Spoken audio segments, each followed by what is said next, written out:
Hello guys. So well, in last video we have seen that okay, how to create model definitions and everything. Let's create a table out of this model definitions now, right? Okay, so I'm just going to write a function to create a table out of it. So I'm just going to be like function uh create prod items table. Okay, this is like my function, so don't worry. Might return error, nothing else. Okay, now it's very easy to write a create table. Okay, you need a little bit of options, so all the table related options are stored. I'll just copy from product code. Okay, ORM is another sub module in PG which contains some options. So first of all we will create options required to create a table. They are not required, but I think one of the options specifically you should write just to be on the safe side. ORM dot create table options. One is if not exist, true. So this option will tell GoPG that only create table if it doesn't exist. Just don't create it if it's already there, right? So what happens is this suppresses one kind of error. So for example, if you're running your script, right, and it's all automated, and you don't check before creating and everything, so it'll throw an error while creating the table. So this is good. If it's already there, then it'll just ignore it. It won't create it, and it won't even throw an error. Okay, now just create error with okay, I also need a db, I guess, because reference db. Okay, so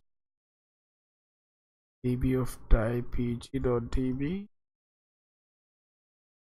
pg imported paste pg.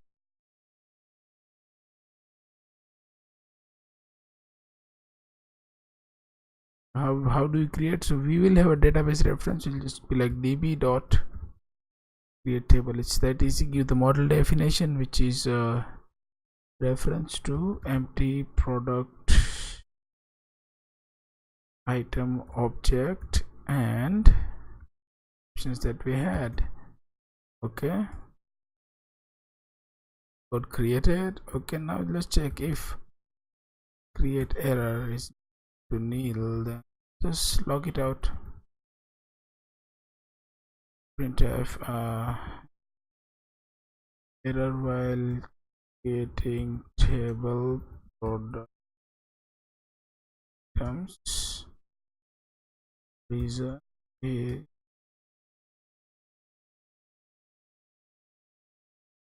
create error, and we'll just do return create error else dot printf table product created.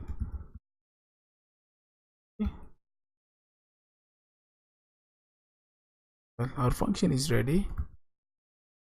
Okay, okay, so when we connect to the db, right, here will be just like error that I don't actually want to check. I'll just create products table with the db reference that we had, and that's all before closing the connection. Okay, let's compile it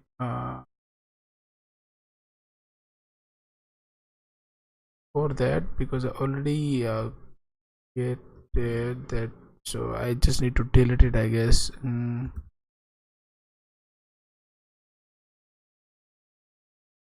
Just check it out if it's already there.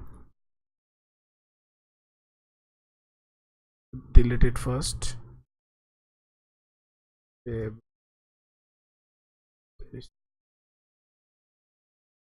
Okay, so nothing is there now. Let's compile program. It's compiled. Okay, table product items created successfully. As you can see, let's just go here and check it out. Yes, we have product items collection. Let's, if you want to see in detail, you can just do the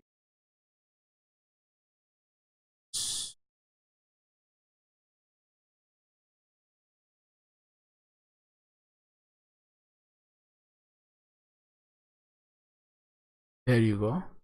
So as you can see, this gives all the structure, right? So see, id is a big int, it's a next value, it's a serial, right, as we discussed by default. And primary key id already took it, right, and name is a text, description is text. This, see, feature is a JSON-B, as you can see, right, and created this time zone with times boolean and everything, and this is the unique key that we created. So this is how it works. We just create a table out of coding without even writing a single query. This is really good. Got the options, right? If, for example, if you'll run it again, right, it's just saying table product item created. Why? Because it's ignoring the fact, but it's not actually creating again and again. If you see, right, it's just the same table. But if you'll remove this option, okay, this option, let's see how this pans out now. Date, well, error by creating table. Why? Because relation this already exists, as you can see, right.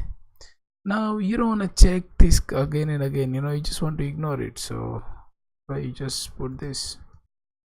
It's a healthy way of doing things, I guess.